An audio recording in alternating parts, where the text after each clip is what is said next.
یا ایہا الذین آمنوا صلوا علیہ وسلموا تسلیما الصلاۃ والسلام علیک یا سیدی یا رسول اللہ وعلی آلک واصحابک یا سیدی یا حبیب اللہ الصلاۃ والسلام علیک یا سیدی یا خاتم النبیین وعلی آلک واصحابک یا سیدی یا شفیع المذنبین اللہم صلی علی سیدنا محمد وعلی آل سیدنا ومولانا محمد وبارک وسلم وصلی علیہ۔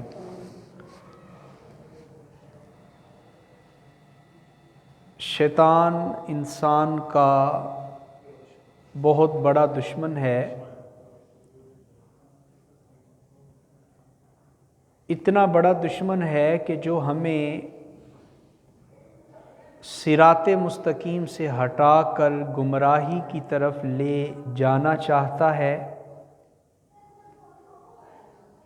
جنتی اعمال سے دور کر کے ہمیں دوزخی اعمال کا عادی بنانا چاہتا ہے۔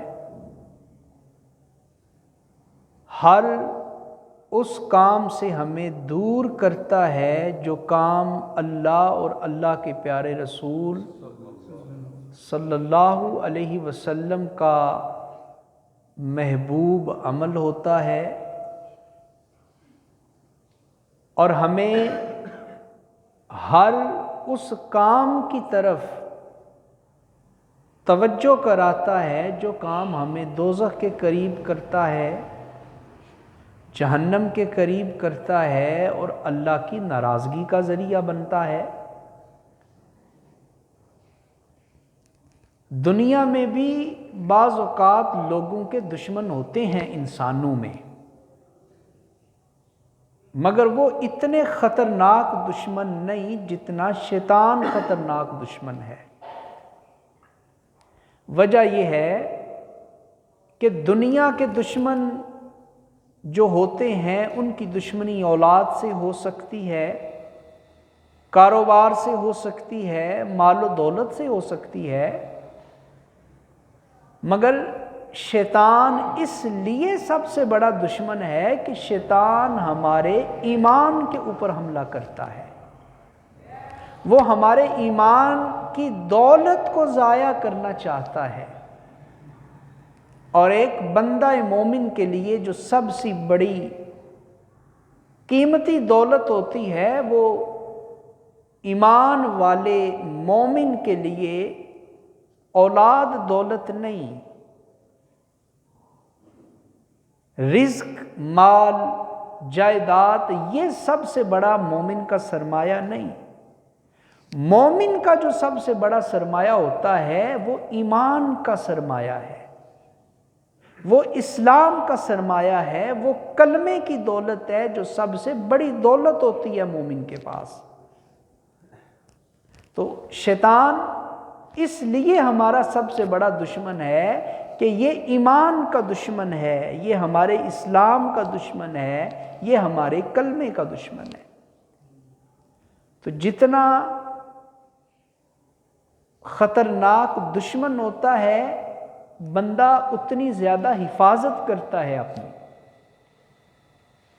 تو جب یہ ثابت ہو گیا کہ ہمارا سب سے بڑا دشمن شیطان ہے، جس نے رب کی بارگاہ میں چیلنج کیا تھا، جب رب ذوالجلال نے شیطان کو جنت سے نکل جانے کا حکم دیا، تو شیطان نے کیا چیلنج کیا تھا کہ اے باری تعالیٰ، میں جا تو رہا ہوں مگر میں تیرے بندوں کو گمراہ کروں گا۔ ثم لآتینہم من بین ایدیہم ومن خلفہم وعن ایمانہم وعن شمائلہم، مولا میں تیرے بندوں کے اوپر حملہ کروں گا، سامنے سے بھی، پیچھے سے بھی، دائیں سے بھی، بائیں سے بھی، اور میں گمراہ کروں گا، صراط مستقیم سے ہٹاؤں گا۔ تو پھر رب ذوالجلال نے بھی شیطان کو جواب دیا اور کہا کہ میں بھی وعدہ کر رہا ہوں کہ تو میرے بندوں کو گمراہ کرتا جائے گا، تو جب تک میرے بندے مجھ سے اپنے گناہوں کی معافی مانگتے رہیں گے، میں اپنے بندوں کے گناہوں کو معاف کرتا رہوں گا۔ یہ رب کی طرف سے جواب آیا شیطان کو۔ تو بہرحال یہ بات تو طے ہو گئی کہ شیطان ہمارا سب سے بڑا دشمن ہے، تو اس لیے ہمیں ہر وقت اس کے حملوں سے، اس کے وسوسوں سے، اس کے مکر و فریب سے اپنے آپ کو بچانا ہے۔ حضرت امام قشیری رحمۃ اللہ علیہ آپ کہتے ہیں کہ میں نے ایک رات خواب میں شیطان کو دیکھا کہ شیطان نے اپنے کندھوں کے اوپر بڑی بڑی چابیاں اٹھا رکھی ہیں۔ میں نے پوچھا تو کون ہے اور یہ چابیاں کس کی ہیں، اتنی زیادہ چابیاں؟ تو مجھے جواب دیا کہ میں شیطان ہوں، ابلیس ہوں، اور یہ چابیاں ہیں نا چابیاں، میں اس سے ایمان والوں کی نیکیوں کو ضائع کرتا ہوں ان چابیوں سے۔ کسی چابی سے میں کسی کو زنا کی چابی لگا دیتا ہوں، میں کسی کو چوری کی چابی لگا دیتا ہوں، کسی کو قتل کی چابی لگا دیتا ہوں، کسی کو میں بے نمازی کی چابی لگا دیتا ہوں، کسی کو میں والدین کی نافرمانی کی چابی لگا دیتا ہوں، کسی کو میں بے حیائی اور بے شرمی کی چابی لگا دیتا ہوں۔ تو یہ چابیاں رکھی ہیں میں نے لوگوں کو گمراہ کرنے کے لیے، ورغلانے کے لیے۔ تو امام قشیری کہتے ہیں میں نے اس سے پوچھا اچھا بتا میرے لیے تو نے کون سی چابی رکھی ہے، کون سی چابی رکھی ہے تو نے میرے لیے؟ تو شیطان کہنے لگا اے قشیری، ان چابیوں سے تو میں بڑے بڑے ایمان والوں کو گمراہ کرتا ہوں، تم جیسے جو سیدھے سادے مسلمان ہوتے ہیں انہیں چابی لگانے کی ضرورت ہی نہیں پڑتی، میں انہیں بغیر چابی کے گمراہ کر دیتا ہوں۔ کیا مطلب؟ مطلب یہ ہے کہ شیطان کے حملے بڑے خطرناک ہیں، اس کے وسوسے بڑے خطرناک ہیں، اس کے مکر و فریب بڑے خطرناک ہیں۔ حضرت غوث اعظم شیخ عبد القادر جیلانی رحمۃ اللہ تعالی علیہ، جن کا ذکر خیر ہم نے پچھلے جمعے پہ کیا تھا، حضور غوث پاک کہتے ہیں کہ آدھی رات کا وقت ہو اور کالے رنگ کا پتھر ہو اور اس کے اوپر کالے رنگ کی کیڑی چل رہی ہو اور کوئی روشنی نہیں، کوئی دیا نہیں، کوئی موم بتی نہیں، کوئی چراغ نہیں، اندھیرا ہی اندھیرا ہے، تو غوث پاک نے کہا بتاؤ کیا تاریک رات میں کالے پتھر کے اوپر چلنے والی کالی کیڑی کو تم پہچان سکتے ہو؟ لوگوں نے کہا یہ کیسے ممکن ہے؟ تو کہا جتنا مشکل کالی رات میں کالے پتھر کے اوپر کالی کیڑی کو تلاش کرنا جتنا مشکل ہے نا، اس سے بھی مشکل شیطان کے وسوسوں کو تلاش کرنا ہے، اس سے بھی خطرناک شیطان کے وسوسے ہوتے ہیں، شیطان کے مکر و فریب ہوتے ہیں۔ تو اس لیے ہمیں ہر وقت یہ جو ایمان کی دولت ہے نا، ایمان کی دولت یہ بڑی قیمتی دولت ہے۔ جس طرح ہم دنیا کی دولت کما کے گلی میں نہیں رکھ دیتے، کبھی اسے بینک میں، کبھی کمیٹی ڈال کے، کبھی گھر کے لاکر میں رکھتے ہیں، اس لیے کہ یہ دولت بڑی قیمتی ہے، بڑی محنت سے میں نے کمائی ہے۔ اس کو چرانے کے لیے بڑے بڑے چور پھر رہے ہیں۔ تو یاد رکھیں یہ جو ہم ایمان کی دولت جمع کر رہے ہیں نا، نمازیں پڑھ کے، جمعے پڑھ کے، تلاوت کر کے، ذکر اذکار کر کے، تسبیح پڑھ کے، حج عمرہ کر کے، صدقہ خیرات کر کے، یہ ایمان کی دولت ہے اور اس کی بھی حفاظت کرنے کی ضرورت ہے۔ اگر حفاظت نہیں کریں گے تو ایک چور بیٹھا ہوا ہے جس کو شیطان کہتے ہیں، ہماری نمازیں چرانے کے لیے، ہمارے روزے خراب کرنے کے لیے، ہمارا ذکر و فکر خراب کرنے کے لیے، ہماری عبادتوں میں خلل ڈالنے کے لیے۔ تو عقل مند وہی ہوتا ہے، سیانہ وہی ہوتا ہے، سمجھدار وہی ہوتا ہے جو چوروں سے اپنے آپ کی بھی حفاظت کرتا ہے اور اپنی دولت کی بھی حفاظت کرتا ہے۔ تو کچھ حملے اور کچھ وسوسے شیطان کے میں آپ کی خدمت میں عرض کرتا ہوں، ہمیں ان سے ہر وقت اپنے آپ کو ہوشیار رکھنا ہے، اپنے آپ کی ہم نے حفاظت کرنی ہے۔ نبی پاک صلی اللہ علیہ وسلم نے فرمایا کہ شیطان جو ہے نا، شیطان یہ ایمان والوں کے اوپر جو وسوسہ ڈالتا ہے نا، جو ہتھیار پھینکتا ہے، ان ہتھیاروں میں سے ایک بہت بڑا ہتھیار ہوتا ہے شیطان کا کہ یہ بندہ مومن کو شک میں مبتلا کر دیتا ہے، شبہات میں مبتلا کر دیتا ہے، بندے کے ایمان میں اس انداز سے یہ حملہ کرتا ہے کہ بندے کو دل کا اطمینان نہیں رہنے دیتا۔ پھر حضور نے مثال دی، بڑی پیاری مثال، آپ بھی سنیں۔ حضور نے فرمایا، یہ بخاری شریف کی حدیث ہے، حضور نے فرمایا شیطان بندہ مومن کے اوپر وسوسہ ڈالتا ہے اور وہ کہتا ہے من خلق کذا، اے مسلمان بتا اس چیز کو کس نے پیدا کیا؟ تو جب آپ کے ذہن میں خیال آئے مثلا سورج کو کس نے پیدا کیا، تو اس کا جواب کیا آتا ہے کہ سورج کو جی اللہ نے پیدا کیا۔ پھر شیطان کہتا ہے اچھا اس کو کس نے پیدا کیا؟ تو مومن کہتا ہے اللہ نے۔ اچھا من خلق کذا، اس کو کس نے پیدا کیا؟ مومن پھر کہتا ہے اللہ نے۔ اس کو بھی اللہ نے پیدا کیا، اس کو بھی اللہ نے، اس کو بھی اللہ نے۔ اب شیطان گرم لوہا دیکھ کے چوٹ لگا کے کہتا ہے اچھا جب ہر چیز کو اللہ نے پیدا کیا ہے تو بتا اللہ کو کس نے پیدا کیا ہے؟ کتنا خطرناک حملہ ہے شیطان کا، کتنا خطرناک ہتھیار ہے شیطان کا۔ بھائی ہر چیز کو پیدا کرنے والی ذات ہونی چاہیے، جب تک کوئی بنانے والا نہیں ہوگا کوئی چیز کیسے وجود میں آ سکتی ہے؟ جب تک کوئی خالق نہیں تب تک کسی چیز کا وجود ہی نہیں۔ تو شیطان کا حملہ اتنا خطرناک ہے، حضور نے فرمایا شیطان کہتا ہے کہ جب ہر چیز کو اللہ نے بنایا ہے تو اے مسلمان بتا اللہ کو کس نے بنایا؟ اللہ کو بھی تو کس نے بنایا ہوگا نا۔ تو فرمایا جب تمہارے ذہن میں اس طرح کا وسوسہ، اس طرح کا شک، اس طرح کا شبہ آ جائے تو پھر سمجھ جاؤ کہ یہ شبہ کس کی طرف سے ہے؟ شیطان کی طرف سے ہے، یہ شیطان کی طرف سے حملہ ہے۔ اور پھر اسی طرح شیطان ہماری نمازوں کو بھی خراب کرتا ہے، ہماری تلاوت کو بھی خراب کرتا ہے، ہماری تسبیح جس کے اوپر ہم درود پاک بھی پڑھتے ہیں، استغفار شریف بھی پڑھتے ہیں، کلمہ شریف بھی پڑھتے ہیں، وہ اس کے اندر بھی حملہ کرتا ہے۔ حتیٰ کہ شیطان کا حملہ اتنا بڑھ جاتا ہے، اتنا بڑھ جاتا ہے، پھر شیطان یہ بھی کہتا ہے کہ مرنے کے بعد قبر میں عذاب ہوگا۔ کیسا عذاب ہوگا بھائی؟ یہ دوزخ کیا چیز ہے؟ دوزخ کا عذاب کیسے ہوگا؟ مرنے کے بعد کی زندگی کیسے ہوگی؟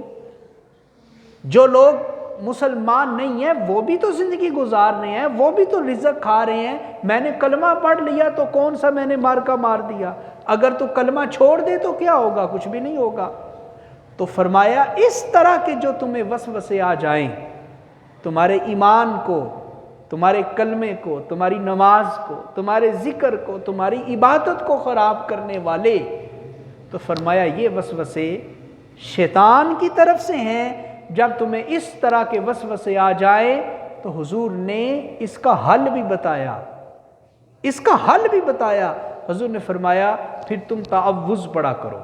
تعوذ کسے کہتے ہیں؟ اعوذ باللہ من الشیطان الرجیم، یہ تعوذ ہے۔ اور اس کا ترجمہ پتہ کیا ہے؟ اس کا ترجمہ یہ ہے اے باری تعالیٰ میں شیطان ملعون سے اللہ تیری پناہ مانگتا ہوں، مجھے اپنی پناہ عطا کر، مجھے اپنی امان عطا کر، مجھے اپنی حفاظت عطا کر۔ جس طرح دنیا میں آپ کو کسی سے ڈر ہو تو آپ کسی بڑے آدمی کے گھر میں پناہ لے لیتے ہیں کہ اس بندے کے ہوتے ہوئے مجھے نقصان کوئی نہیں پہنچا سکتا۔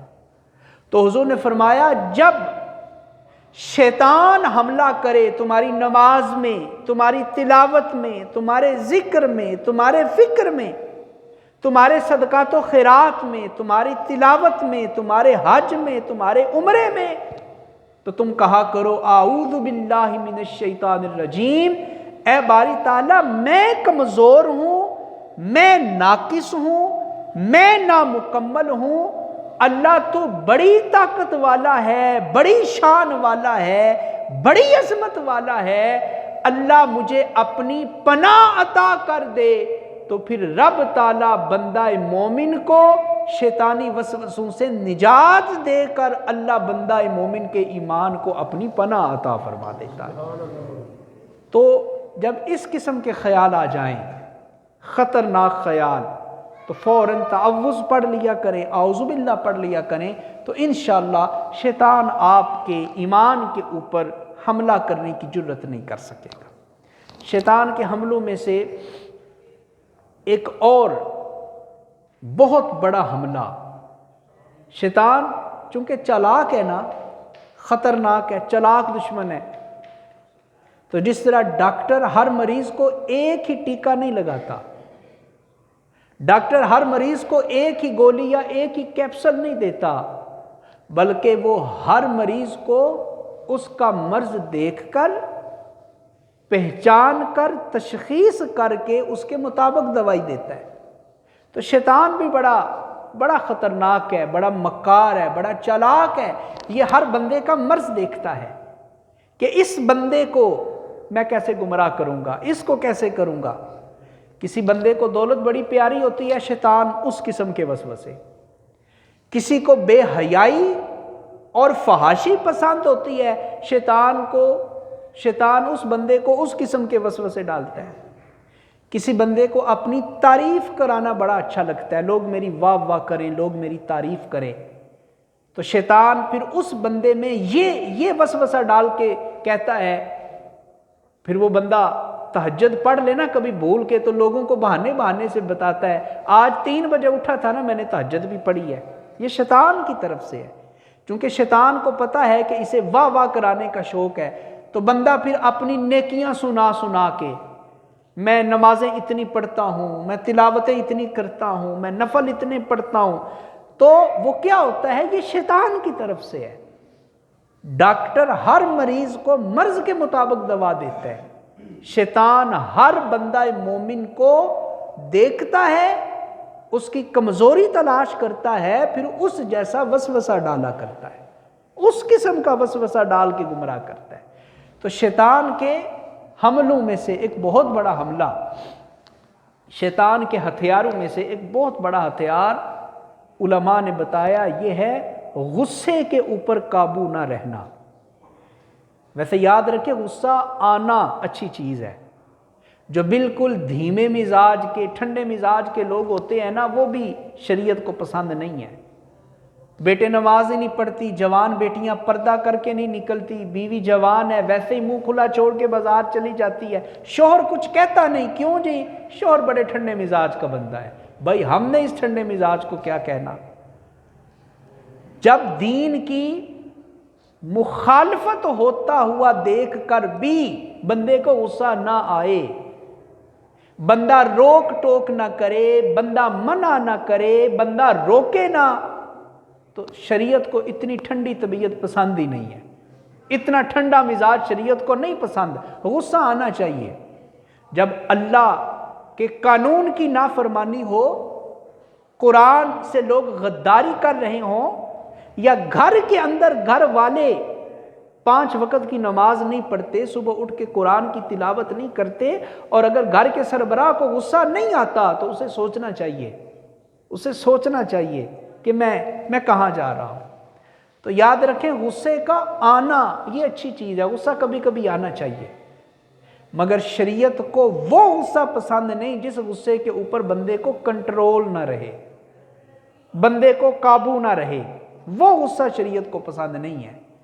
اور دنیا کے اندر جتنے بھی دنگے فساد ہوتے ہیں، جتنی لڑائی جھگڑا ہوتا ہے، وہ سارے کا سارا غصے کی وجہ سے ہوتا ہے۔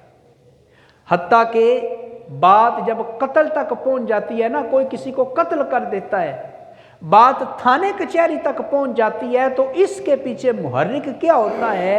انسان کا غصہ، اور پھر انسان کا اس غصے کے اوپر اپنے آپ کو قابو میں نہ رکھنا، یہ سب سے بڑا سبب ہوتا ہے۔ اور میں اگلی بات کرنے لگا ہوں بڑے دکھ کے ساتھ، بڑی تکلیف کے ساتھ۔ گزشتہ 15-20 سالوں میں ہمارے ملک میں طلاق کی شرح بہت بڑھ گئی ہے، بہت تیزی کے ساتھ طلاقیں ہو رہی ہیں۔ یقین جانے کوئی ہفتہ ایسا نہیں گزرتا جب لوگ ٹیلی فون کر کے مسئلہ نہیں پوچھتے کہ 3 لفظ بول بیٹھا ہوں، بتائیں شریعت میں واپسی کا کوئی حل موجود ہے؟ پھر لوگ طویلیں کرتے ہیں، جب سے شادی ہوئی ہے میاں بیوی میں کبھی تو میں نہیں ہوئی، میاں بیوی میں کبھی ان بن نہیں ہوئی، بڑا پیار، بڑی محبت، مگر پتہ نہیں کیا ہوا، مجھے ہوش ہی نہیں رہا، مجھے ہوش ہی نہیں رہا، اتنے غصے میں آیا کہ میں نے 3 لفظ بول دیے۔ اب حضرت صاحب بتائیں، مفتی صاحب بتائیں، کیسے میں اپنی بیوی کو واپس لا سکتا ہوں؟ اب بیچارے علامہ صاحب کیا کریں، حضرت صاحب کیا کریں؟ کیونکہ حضرت صاحب شریعت گھر سے تو نہیں نہ بناتے، شریعت تو وہ ہے جو اللہ رسول نے مقرر کر دی، بس اس میں کوئی کمی بیشی نہیں، کوئی رد و بدل نہیں۔ پھر بہت دکھ ہوتا ہے، بہت دکھ ہوتا ہے، 2 ملے ہوئے خاندان وہ ان میں درار پڑ جاتی ہے، ان میں دیوار بن جاتی ہے، ان میں لکیر پڑ جاتی ہے۔ تو اس کا سب سے بڑا محرک، طلاق کا ہمارے معاشرے میں سب سے بڑی وجہ جو ہے وہ بھی غصہ ہے، غصے کے اوپر قابو میں اپنے آپ کو نہ رکھنا۔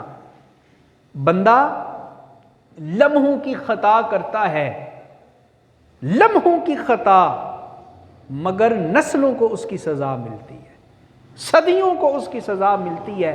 وجہ کیا؟ غصہ آیا، قابو میں نہیں رہا، بات طلاق تک پہنچ گئی، بات قتل و غارت تک پہنچ گئی، بات جو ہے یہ لڑائی جھگڑے تک پہنچ گئی۔ اور اللہ کے بندے تو تھوڑی دیر کے لیے اگر کنٹرول کر لیتا تو تجھے کسی قسم کی پریشانی نہیں ہونی تھی، تجھے کسی قسم کی جو ہے یہ مصیبت ہی تمہارے سامنے کھڑی نہیں ہونی تھی۔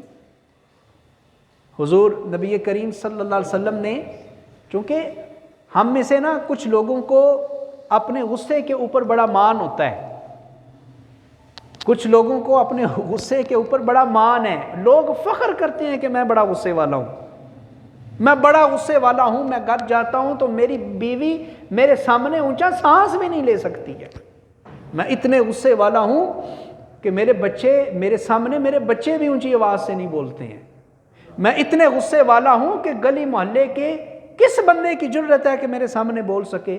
بعض لوگوں کو بڑا مان ہے اپنے غصے پہ، مگر حدیث سنے نبی پاک صلی اللہ علیہ وسلم کی، حضور نے فرمایا اللہ کی بارگاہ میں بہادر آدمی وہ نہیں ہوتا جو اگلے بندے سے بدلہ لے لیتا ہے، جو اگلے بندے کو چت کر دیتا ہے، جو اگلے بندے کی کنڈ لگا دیتا ہے، اللہ کی بارگاہ میں وہ بہادر نہیں، وہ پہلوان نہیں۔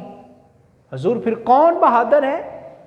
حضور نے فرمایا اللہ کی نظروں میں اگر تم پوچھنا چاہتے ہو نا بہادر کون ہے، اللہ کی نظروں میں تو بہادر وہ ہوتا ہے کہ جس کو اپنے مد مقابل کے اوپر گرفت حاصل ہو چکی ہے، جو بدلہ لے سکتا ہے، طاقت بھی ہے اس کے پاس، موقع بھی ہے، مگر اس کے باوجود وہ اللہ کی رضا کے لیے حضور کا امتی سمجھتے ہوئے جب وہ اپنے مد مقابل کو معاف کر دیتا ہے نا تو اللہ کی بارگاہ میں وہ بہت بڑا بہادر ہوتا ہے، وہ بہت بڑا پہلوان ہوتا ہے۔ تو بہادری اس میں نہیں کہ بندہ غصہ نکال دے، بہادری اس میں نہیں کہ جو منہ میں آیا، لوگ کہتے ہیں جب مجھے غصہ آتا ہے تو مجھ سے بچ کے رہنا، میری رگیں پھول جاتی ہیں، میرا رنگ سرخ ہو جاتا ہے، اور جناب والا میری آنکھیں شعلے برسانا شروع کر دیتی ہیں، غصے میں مجھ سے بچ کے رہنا۔ تو جناب اس کے نقصان اتنے ہیں، آپ یقین کریں اتنے نقصان ہیں غصے کے، اور اس کے برعکس فائدہ کتنا ہے۔ تھوڑی دیر کے لیے اگر بندہ خاموش ہو جائے، غصہ آئے تھوڑی دیر کے لیے خاموش ہو جائے تو آپ یقین جانیں وقتی طور پہ ایسا ہوگا کہ نہیں میں چپ ہوا تو بے عزتی ہو جائے گی، چپ ہوا تو اگلا بندہ میرے اوپر سوار ہو جائے گا، میں کیوں چپ کروں، میں چپ ہو کے بیٹھا تو لوگ کیا کہیں گے کہ تجھے بات نہیں کرنی آئی۔ تھوڑی دیر کی بے عزتی کروانا یہ فائدہ مند ہے بجائے اس کے کہ تھوڑی دیر کے لیے بندہ غصے کا اظہار کر دے مگر اس کی سزا ہمیں کئی سالوں تک بھگتنا پڑ جائے۔ قرآن پاک میں اللہ تعالیٰ نے تعریف کی ہے ان بندوں کی جو غصے کو پی جاتے ہیں، جو غصے کو قابو میں رکھتے ہیں، جو غصے کو کنٹرول میں رکھتے ہیں. اور اللہ تعالیٰ نے کیا ہی خوبصورت لفظ بولے ہیں قرآن پاک میں. رب ذوالجلال نے ارشاد فرمایا وَالْكَاظِمِينَ الْغَيْظَ وَالْعَافِينَ عَنِ النَّاسِ إِنَّ اللَّهَ يُحِبُّ الْمُحْسِنِينَ. اللہ نے فرمایا وہ لوگ جو غصے کو پی جاتے ہیں اور جو لوگوں کی غلطیوں سے درگزر کرتے ہیں، اللہ کہتا ہے میں ان لوگوں سے بڑا ہی پیار کرتا ہوں، ان لوگوں سے میں بڑی محبت کرتا ہوں. بھائی جسے اللہ کی محبت مل جائے اسے کسی چیز کی کمی رہ سکتی ہے؟ اللہ جس سے محبت کرنی شروع کر دے، اور اللہ نے تو طریقہ بھی بتا دیا نا، ہر بندہ چاہتا ہے میں اللہ کا محبوب ہو جاؤں، اللہ کا پسندیدہ ہو جاؤں، اللہ کی نظروں میں میرا مقام معتبر ہو جائے. تو بڑا آسان طریقہ ہے، اللہ نے خود ہی بتا دیا. فرمایا جب تم اپنے غصے کو پی جاؤ گے اور لوگوں کی غلطیوں کو معاف کرو گے تو پھر سمجھ جاؤ تم نے اپنے آپ کو اس قابل بنا دیا ہے کہ رب تمہارے ساتھ محبت فرمانی شروع کر. تم نے اپنے آپ کو اس قابل بنا دیا ہے. اور حدیث سنیں، نبی پاک صلی اللہ علیہ وسلم نے ارشاد فرمایا قیامت کے دن اللہ تعالیٰ ان لوگوں کو ایک صف میں کھڑا کرے گا جو لوگ دنیا میں غصے کو پی جانے والے تھے، غصے پہ قابو کنٹرول کرنے والے تھے. ان کو ایک صف میں کھڑا کیا جائے گا اور ان کے سامنے جنت کی حوروں کو کھڑا کیا جائے گا. تو حضور نے فرمایا اللہ تعالیٰ فرمائیں گے اے دنیا میں میری رضا کے لیے غصے کو پی جانے والوں، یہ تمہارا انعام ہے، جس کو چاہتے ہو تم اپنے لیے پسند کر سکتے ہو، جس کو چاہتے ہو وہ تمہارا انتخاب ہے، وہ تمہاری پسند ہے. تو یاد رکھیں، میں بار بار کہتا ہوں خدا را غصے کے اوپر قابو، غصے کے اوپر قابو رکھیں گے تو گھر اجڑنے سے بچ سکتے ہیں. بات قتل تک نہیں پہنچتی، بات لڑائی جھگڑے تک نہیں پہنچتی، بات تھانے کچہری تک نہیں پہنچتی. اور غصے کے اوپر قابو کرنے کا نسخہ بھی سن لیجئے. نبی پاک صلی اللہ علیہ وسلم نے فرمایا کہ جب تمہیں غصہ آ جائے تو وضو کیا کرو. غصہ تیز ہو تو کیا کرنا ہے؟ بولیں تو صحیح. غصہ آ جائے تو کیا کرنا ہے؟ وضو کرنا ہے. کیوں وضو کرنا ہے؟ اس لیے کہ غصہ ہے شیطان کی طرف سے، اور شیطان بنا ہے آگ سے، اور آگ کو بجھانا ہو تو کیا ڈالتے ہیں؟ پانی ڈالتے ہیں. تو جب تم وضو کر لو گے یا پانی پی لو گے تو تمہارا غصہ ختم ہو جائے گا. تو غصہ حضرات یہ بھی شیطان کے ہتھیاروں میں سے ایک ہتھیار ہے، شیطان کے اسلحے میں سے ایک اسلحہ ہے. اس لیے شیطان کے اس ہتھیار سے بھی ہمیں اپنے آپ کو بچانا ہے، اس ہتھیار سے بھی اپنے آپ کو بچانا ہے، اور شیطان کے اس مکر و فریب سے بھی ہمیں اپنے آپ کو بچانا ہے. شیطان کے ہتھیاروں میں سے ایک اور بڑا خطرناک ہتھیار جو آج کے دور میں تو تقریباً ہر بندہ ہی اس کا شکار ہے الا ماشاء اللہ، وہ ہے انسان کا دنیا داری میں کھب جانا، انسان کا دنیا داری میں اس قدر مصروف ہو جانا کہ اسے اللہ رسول کی فکر ہی نہیں، اسے نماز کی فکر ہی نہیں. قرآن حکیم میں ویسے دولت کمانا، ملازمت کرنا، بزنس کرنا حلال، رزق حلال کمانا عین عبادت ہے، مگر رزق حلال کمانے میں اپنے آپ کو اس قدر مصروف کر لینا کہ قرآن کی بھی فکر نہیں، نماز کی بھی فکر نہیں، اللہ کا بھی ڈر نہیں، اللہ کے رسول کی حیا بھی نہیں ہے، بندہ اس قدر دولت کمانے میں مصروف ہے. سنیں اللہ کا قرآن. رب ذوالجلال نے قرآن حکیم برہان رشید میں ارشاد فرمایا یا ایھا الذین آمنوا، اے ایمان والو، لا تلہکم اموالکم ولا اولادکم عن ذکر اللہ. ترجمہ ذرا غور سے سنیے گا اور پھر اپنے اپنے طرز عمل کے اوپر اور جو زندگی کے معمولات ہیں ان کے اوپر غور کیجئے گا کہ کہیں یہ آیت ہمارے اوپر تو صادق نہیں آ رہی ہے. رب کائنات نے ارشاد فرمایا اے ایمان والو تمہیں تمہارا مال اور تمہاری اولادیں اللہ کے ذکر سے کہیں غافل نہ کر دیں۔ یا ایھا الذین، ہے ایمان والو، اللہ نے یہ نہیں کہا دولت نہ کماؤ، مزدوری نہ کرو، بزنس نہ کرو، ملازمت نہ کرو، یہ نہیں کہا رب ذوالجلال نے۔ یہ سارا کچھ کریں، یہ کریں گے تو زندگی کا پہیہ چلے گا نا، یہ کریں گے تو زندگی کے اخراجات پورے ہوں گے، یہ سارا کچھ کریں۔ مگر اللہ نے جس چیز کی طرف انسان کی توجہ دلائی ہے وہ کیا ہے؟ غور کریں۔ پھر سنیں ترجمہ اللہ کی آیت کا، فرمایا اے ایمان والو، تمہیں تمہارے مال اور تمہاری اولادیں اللہ کے ذکر سے کہیں غافل نہ کر دیں۔ تو غور کریں، کیا اذان کی آواز سن کر میں اپنی دکان کا شٹر نیچے کرتا ہوں کہ نہیں کرتا؟ اذان کی آواز سن کر میں اپنی مزدوری کو، اپنی محنت کو، اپنی ڈیرے داری کو میں تھوڑی دیر کے لیے بند کرتا ہوں کہ نہیں کرتا؟ اگر نہیں کرتا تو پھر سمجھ جائیں شیطان کامیاب ہو چکے اپنے وسوسے میں، شیطان کامیاب ہو چکے اپنے حملے میں، شیطان پہلا نمبر لے گیا ہے آپ کو اپنے دام میں پھنسانے میں۔ کیوں؟ شیطان یہی وسوسہ ڈالتا ہے نا کہ یہ 10-15 منٹ گاہکی کے منٹ ہیں، یہ 20-25 منٹ جو ہیں یہ جو ہے یہ کمائی کا وقت ہے، اگر تو نے یہ کیا، یہ نہ کیا تو تیرے بچوں کا کیا بنے گا؟ تیری دیہڑی تھوڑی ہو جائے گی، تمہیں نقصان ہو جائے گا، تمہیں گھاٹا ہو جائے گا، تو خسارے میں چلا جائے گا۔ یہ شیطان کی طرف سے وسوسے۔ اور یقین کریں، حدیث قدسی ہے، رب ذوالجلال نے ارشاد فرمایا کہ میرے نزدیک اس دنیا کی اہمیت مچھر کے پر جتنی بھی نہیں ہے۔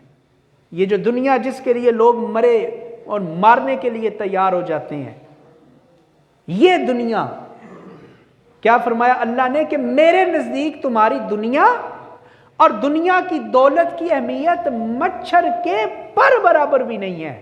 اب مچھر ہوتا کتنا ہے؟ چھوٹا سا اس کا وجود ہے، پورا مچھر بھی نہیں کہا، مچھر کا پر، وہ اس سے بھی چھوٹا۔ کہا کہ رب کے نزدیک تو اس دنیا کی اتنی اہمیت بھی نہیں ہے، اگر رب کے نزدیک اس دنیا داری کی اہمیت ہوتی تو اللہ کافروں کو چلو بھر پانی بھی عطا نہ کرتا۔ یہ کافروں کو جو نعمتیں مل رہی ہیں، کیوں مل رہی ہیں؟ کیونکہ اللہ کے نزدیک اس دنیا کی اہمیت ہی کوئی نہیں۔ اللہ تو ہماری نمازیں دیکھے گا، ہماری زکاتیں، ہمارا ذکر فکر، ہماری عبادتیں، اس دنیا داری کے اندر تو ہم نے خود اپنے آپ کو مصروف کیے رکھا ہے۔ سکندر اعظم پوری دنیا کا بادشاہ جب اس دنیا سے جانے لگا، اس دنیا سے رخصت ہونے لگا، تو اس نے وصیت کی کہ میرے دونوں ہاتھ میرے کفن سے باہر نکال کے رکھنا۔ لوگوں نے پوچھا بادشاہ سلامت کیوں؟ کہا اس لیے میں دنیا والوں کو بتانا چاہتا ہوں میں وہ بادشاہ ہوں جو ایک ملک یا 2 ملکوں کے اوپر نہیں، پوری دنیا کے اوپر میری بادشاہی ہے، پوری دنیا کے اوپر میری حکمرانی کا سکہ چلتا ہے۔ مگر میں تمہیں یہ وصیت کر کے جا رہا ہوں کہ پوری دنیا پہ بادشاہی کرنے والا بھی دنیا سے جا رہا ہے تو دونوں ہاتھ خالی لے کے جا رہا ہے، دونوں ہاتھوں میں کوئی دنیا کی دولت نہیں، کوئی جائیداد نہیں ہے۔ تو جب بادشاہ پوری دنیا کا خالی ہاتھ جا رہا ہے تو تم بھی غور کرو، تمہارے کفن میں بھی کوئی پاکٹ نہیں ہوگی، کوئی جیب نہیں ہوگی۔ جب تک زندہ ہیں سامنے بھی جیب، سائڈوں پہ بھی جیب، شلوار کو بھی جیب، سامنے بھی آ جائے، سائڈوں پہ بھی آ جائے، شلوار والی جیب میں بھی کچھ آ جائے، مگر یاد رکھو جو تمہارا آخری لباس ہے، آخری لباس ہے جو تمہارا، اس میں کوئی پاکٹ نہیں، کوئی پرس نہیں، کوئی جیب نہیں ہوگی۔ حضرت علی شیر خدا رضی اللہ تعالی عنہ آپ کہتے ہیں اے دنیا والو، یہ جو دنیا ہے، دنیا یہ تم سے منہ پھیر کے جا رہی ہے اور تمہاری موت اپنے بازو پھیلا کے تمہارے قریب آ رہی ہے۔ کتنی اہم بات کی ہے حضرت مولا علی شیر خدا نے کہ یہ دنیا، یہ دنیا اور دنیا کی بھاگ دوڑ، دنیا کا مال و اسباب، دنیا کی جائیداد، جن کے لیے تم صبح سے لے کے شام تک محنت کوشش کرتے ہو، مزدوری کرتے ہو، خون پسینہ ایک کرتے ہو، یہ تو دن بدن منہ پھیر کے تم سے واپس جا رہی ہے۔ یعنی تمہاری زندگی کم ہو رہی ہے، جتنی زندگی اللہ پاک نے تمہیں دی تھی نا، ہر گزرتا ہوا دن تمہاری زندگی سے مائنس ہو رہا ہے، تمہاری زندگی ختم ہو رہی ہے، پگھل رہی ہے تمہاری زندگی۔